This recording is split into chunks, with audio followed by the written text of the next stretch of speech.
I'm Sean Scully, I'm an artist, and this is a show of my early work, namely between 74 and 75, and it shows the end of my time in London and the beginning of my time in New York, and you'll see that there's a crucial difference.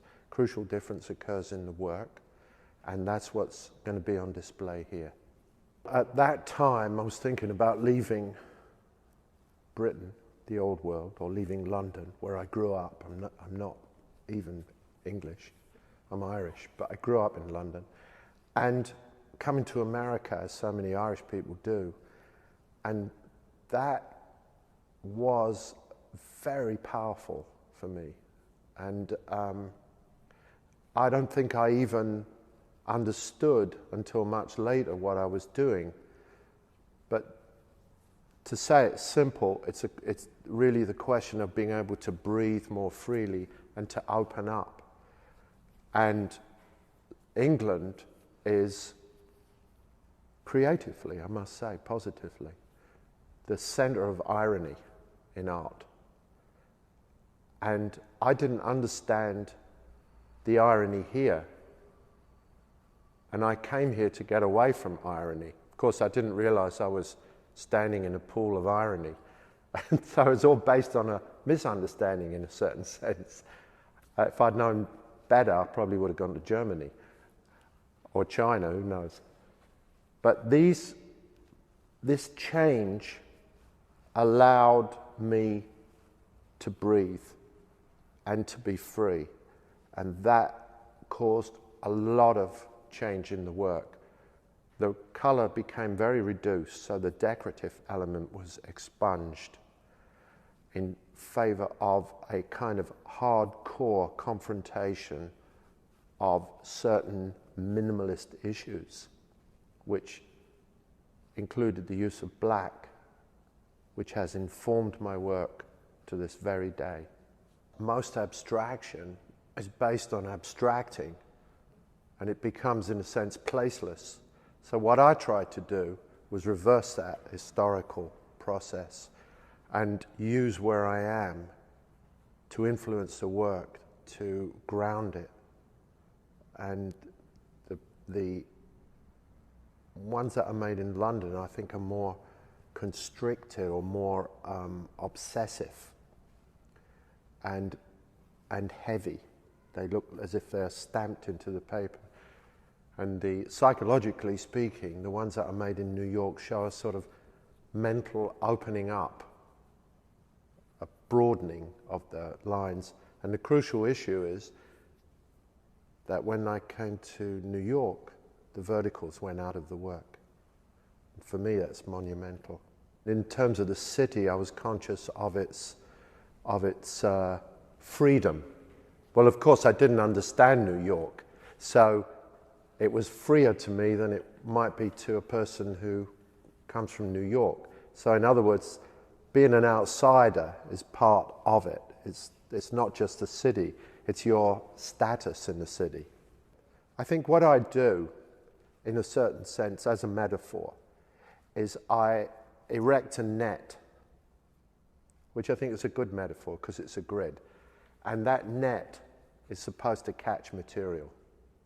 All kinds of material, which then influences the work, as opposed to trying to paint a portrait of a city, as perhaps Mondrian did, with the boogie-woogie paintings. I try to be very sensitive to wherever I am, whilst doing what I'm doing, allowing that to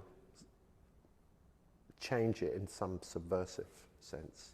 What was interesting to me about it, of course, in a sort of social political sense, is that I was using industrial materials. That was very central to the idea, is a kind of proletariat sensibility, a workman-like sensibility meeting fine art. So I used masking tape, and the masking tape is something that you find everywhere. It was very cheap, but I embedded it in layers and layers of acrylic medium, a sort of mummification system, so that it actually became archivally perfect. It's a beautiful kind of alchemy. Sometimes I make drawings for myself because I like to keep them. And I think drawing is very important as a mental structure. And I started out doing figurative drawings, portraits.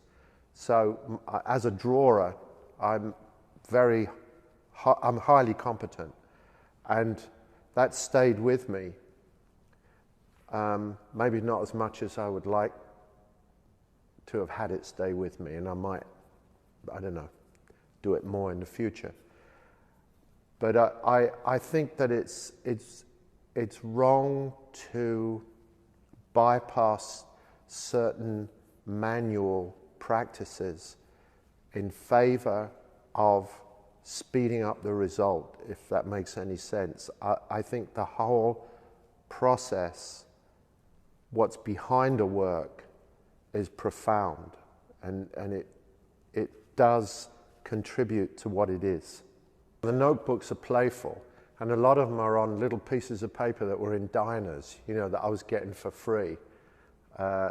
I remember going to Howard Johnson's a lot in those days. They're up in New England, taking these little pieces of paper that the waiters and waitresses make notes on. And it's the playfulness of it, the informality of it, that is its great quality. And I love taking little pieces of paper and then sticking them in, like a kid, you know, with a scrapbook or stamp collection. So this takes a certain weight off of it, because when you're drawing like that, you're playing. You're not thinking about art history, and my work is so clearly aimed at art history that it's the antidote for myself. My work has been described as ruggedly individual, and I am myself very independent. And I'm surprised it's worked out the way it has, being as cheeky as I am to all the wrong people. But it still works out. I fight for certain values, humanism, the importance of the human being, the human soul in art, the body and the soul of art. And that makes me different. You know, my work's very heartfelt. That said, it's combined with a kind of prosaic drawing. The drawing is very simple, and the drawing system or drawing way that I use to operate, is something that can be found almost anywhere. And of course, the word almost is very crucial in the sentence. It's the almost that elevates it.